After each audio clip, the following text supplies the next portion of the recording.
मध्य प्रदेश के उच्च शिक्षा मंत्री इंदर सिंह परमार के साथ इंडिया हेड संवाददाता प्रखर जैन ने खास बातचीत की।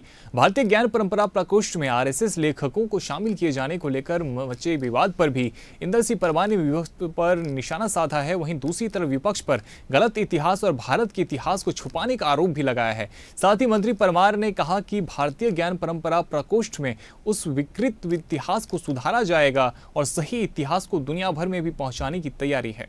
मध्य प्रदेश सरकार अब विश्वविद्यालयों में भारतीय ज्ञान परंपरा प्रकोष्ठ की पढ़ाई नई शिक्षा नीति के तहत, राष्ट्रीय शिक्षा नीति 2020 के तहत कराने जा रही है। कई सारे राजनीतिक सवाल भी उठे। हमारे साथ बातचीत करने के लिए उच्च शिक्षा मंत्री इंदर सिंह परमार मौजूद हैं, उन्हीं से बात करेंगे। सर, भारतीय ज्ञान परंपरा प्रकोष्ठ, कई सारी चीज़ें पढ़ाई जाएंगी, कई सारी किताबों की सूची भी जारी की गई थी, लेकिन आपत्ति ये आ रही है कि जो 80-88 किताबों की सूची हुई उसमें ज़्यादातर जो है वो संघ से जुड़े हुए लेखक क्यों हैं?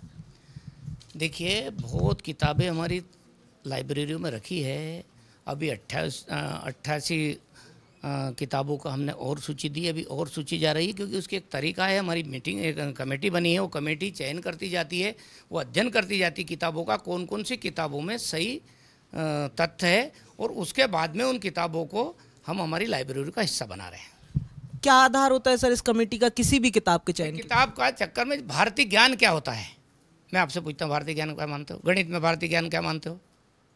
फिजिक्स में क्या मानते हो? केमिस्ट्री में क्या मानते हो? हम केवल भारत में, ईसा के पहले भी भारत के लोगों का अपना ज्ञान था, ईसा के बाद ही भारत में ज्ञान नहीं आया, दुनिया में ज्ञान नहीं आया, भारत का ज्ञान ही दुनिया में चलता था। वो ज्ञान परंपरा है, उस ज्ञान परंपरा को फिर से विद्यार्थियों तक लाना चाहते हैं, और उसलिए वो जिसने लिखा उन लेखकों का लिख रहे हैं। आप कोई लिखेंगे तो वो भी जोड़ लेंगे। खैर, गणित की जो किताबें हैं 11वीं 12वीं की, उसमें पहले से भी एनसीईआरटी किताब में रामानुजन का नाम है, आर्यभट्ट का नाम है। अब नया क्या जोड़ा जाएगा, ये भी एक सवाल।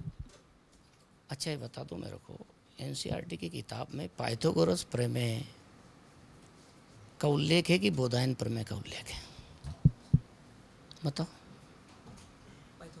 फिर हम कह रहे हैं पाइथागोरस के पहले उस सूत्र का वो सरलीकरण वो कर दिया था बोधायन ने, उस सूत्र को हल कर दिया था बोधायन ने। तो बोधायन से शुरू करें, पाइथागोरस भी होगा, लेकिन पहले बोधायन ने करा है, फिर इनने करा है। इसमें कांग्रेस को क्या आपत्ति है? हमारे यहाँ के सिलेबस में तो सर आप जुड़वा देंगे, बोधायन भी जुड़वा देंगे और बहुत सारी चीजें भी जुड़वा देंगे, लेकिन क्या वर्ल्ड लेवल पे ये जाएगा? देश में नहीं, दुनिया में जुड़ेगा भाई। पाकिस्तान के लोग उनके देश का इतिहास लिखते हैं तो कहाँ से लिखते हैं, कहाँ से लिखेंगे? जब से उन्होंने पाकिस्तान बनाया, जब से भारत के साथ गद्दारी करी है, और हम कहाँ से लिखेंगे? हम सृष्टि निर्माण से लिखेंगे। इसलिए सृष्टि निर्माण से भारत का इतिहास है तो वो चलेगा, भारत के लिए सबसे पुराना है, हम आधार है। यानी इंटरनेशनल फोरम पे जो हम जोड़ेंगे उसको भी स्वीकृत कराया जाएगा।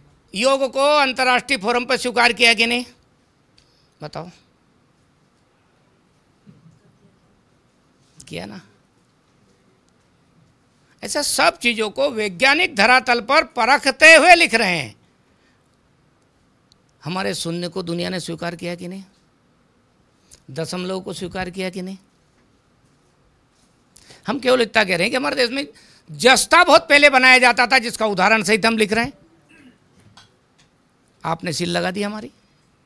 हर चीज पर, मेडिकल साइंस में भारत का दृष्टिकोण है, वो भी हम रखने वाले हैं। सब किताब की शुरुआत होगी, उसमें भारतीय दर्शन क्या है, भारतीय दृष्टिकोण वो लिखने वाले हैं। सर, एक आखिरी सवाल, क्या नई शिक्षा नीति के तहत मध्य प्रदेश में छात्र संघ के चुनाव भी होंगे? क्या जल्दी इस पर होगा? कुछ 3-4 साल से ऊपर विचार कर रहे हैं।